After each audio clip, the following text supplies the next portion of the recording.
During an awkward ride, your dazed and confused mind desperately searches for a glimmer of hope and eventually comes across one. Maybe you'll find the man you met earlier this night. What happened to that man? Do you know what happened to the man who brought me here? That's what I'd like to know. As of yet, he's unidentified. They have left no trace, and it's obvious they are not planning to come back for you. If, and that is a big if, you ever see them again, it will be tomorrow, and probably for the last time.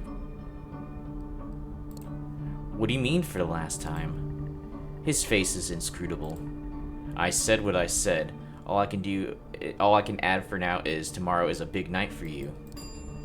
The elevator door opens into an empty hall. You walk outside past the night guard's post, which is empty. The cold air reminds you of the balcony just a few hours ago. The man motions to a black Cadillac Escalade. Take a seat in the back, please. You get inside. The man closes the car door behind you. You hear it click as it locks. The Cadillac is almost entirely dark. The side windows seem lightproof. The man gets into the driver's seat, starts the engine, and drives away without comment. Where are we going? Where are you taking me? A safe place. Forgive me, I'm not in a talkative mood. This won't be a long drive. Patience. Dead silence fills the air. You close your eyelids and sink back into your thoughts. A blurry after-image of the man who bought your painting is still there. It's strange. You never felt this way about anybody. It makes you happy, even though you have the nagging thought about there's something fundamentally... It makes you happy, even though you have the nagging thought that there is something fundamentally abusive about this feeling. But then the girl's hair spilled from the purple hoodie, her blood spilled over the cold floor, comes into sharp focus. You wince. You want to cry, but it's as if there was no more tears left in you. At what feels like an eternity, the car comes to a stop. Get out into an underground parking lot. It's an ugly concrete gray thing. Empty, but for the car you came in. It looks like there's a room beyond the metal door in the wall. Guess you'll live to see another night. Follow me. He opens the metal door and lets you inside. Here we are. These are your lodgings for tonight. If you get hungry, again, take a look in the fridge. Tomorrow, I will come back to pick you up. The cramped room has no windows, just a simple bed, a single light bulb hanging from the ceiling, a small humming fridge, and a rattle AC fan in the wall. It has all the coziness of a solitary prison cell. You notice claw marks on the inner side of the entrance door. None of these seem like great options to say.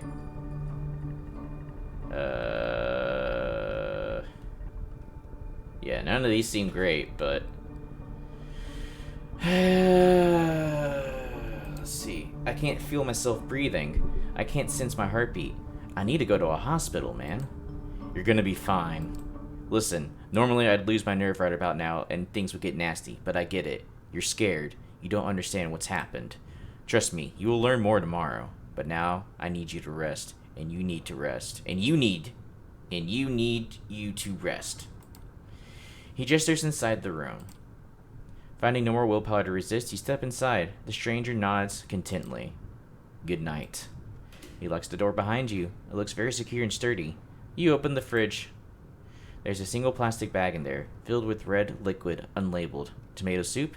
You feel sick to your stomach. Best leave it for now. You lie in the bed. It's a simple mattress on a metal frame, kind of grimy and damp. Seeing it makes you grimace, but you're just too tired not to lie down. Your entire body hurts. A dull feeling makes you feel heavy. You feel vulnerable and lonely. Usually when that happens, you turn your attention to painting, just to not think about the alternative. Your family upbringing left you with no skills but artistic talent. Creating art used to be something of an unpleasant duty. Somewhere along the line, though, it became the only weapon you had to fight with existential despair. Some of your best work has been created in lieu of impotently crying in bed.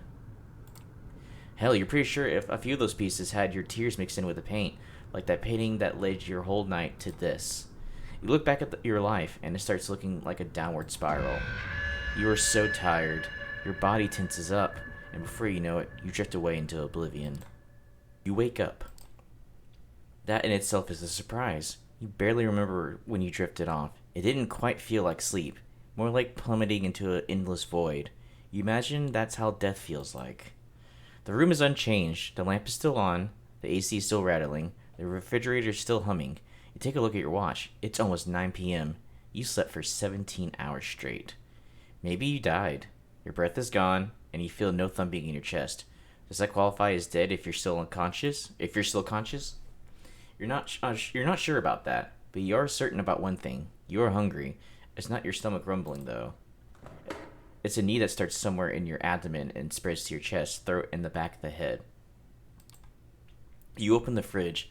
The bag is still there. You take a closer look at it. If it is soup, then the color and texture are off. You pull the cork out and take a whiff. You recognize that smell immediately. Oh no. There's no mistaking it. It's bagged blood. The smell is faint, and you remember some situations to past where you found it nauseating, but now it's almost... No, not almost. It is enticing. Gonna drink the blood, I guess. It feels wrong, but right now there's barely anything in your life that doesn't. To hell with it. You pour a bit of the liquid into your mouth. It tastes bland. Reminds you of cheap supermarket juice. Just enough flavor to register as it claims to be on the box, but nothing like the real thing. Nothing like what you had the last time. You swallow it.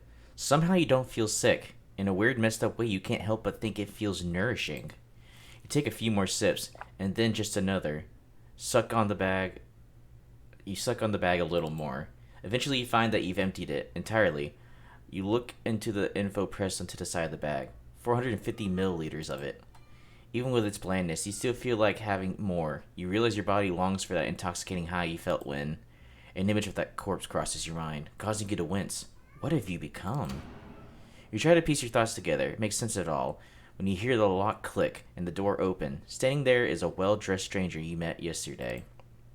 Immaculate suit again, that predatory look, like a hawk on the hunt, but somehow more relaxed tonight. So, like a tamed hawk, maybe. Good evening. Slept well? He notices a discarded empty bag. I see you had a bit of a snack. Let's see.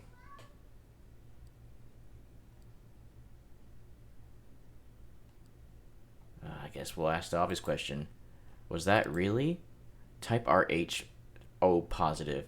Not that easy to get. Glad you liked it.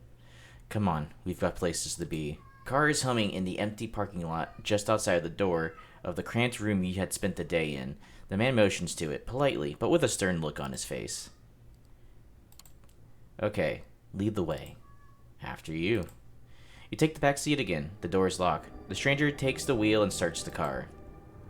You drive in silence for a while. From time to time, the familiar streets and landmarks through the... You drive in silence for a while. From time to time, you keep trying to catch glimpses of familiar streets or landmarks through the blackened windows, but it's of little use. The car is almost soundproofed. It's also soundproofed, so all you can hear is a bit of traffic humming in the car's engine. The driver doesn't say anything and seems focused on the road. You check the door handle. Yeah, the door is locked all right. The piece of dark glass separating you from the front of the car looks sturdy too. There's nothing left to do but wait. You didn't have time to think about it before, but you realize now that you're hungry? No, not exactly. It's not a rumbling stomach that grabs your attention. It's a need that starts somewhere in your abdomen and spreads to your chest, throat, and the back of the head. You try to extract information from the man behind the wheel, but you realize you prefer the bask in the afterglow of your last meal. You wouldn't have expected it, but you spend the rest of the trip in your thoughts, lost. A lot of them concern blood. It takes you another 20 or so minutes to get to your destination. As the door opens, you try to get your bearings. You're still in New York, that much is certain. Queens, maybe. Wait, you know exactly where you are. The nice-looking two-story building that has a logo you immediately recognize. The Art Hole, an avant-garde gallery. Used to hold a collection of bagged viscera and body parts by, you can't remember the guy's name. He's Brazilian, you think. Fabio something or other? After me, no sudden movements, please.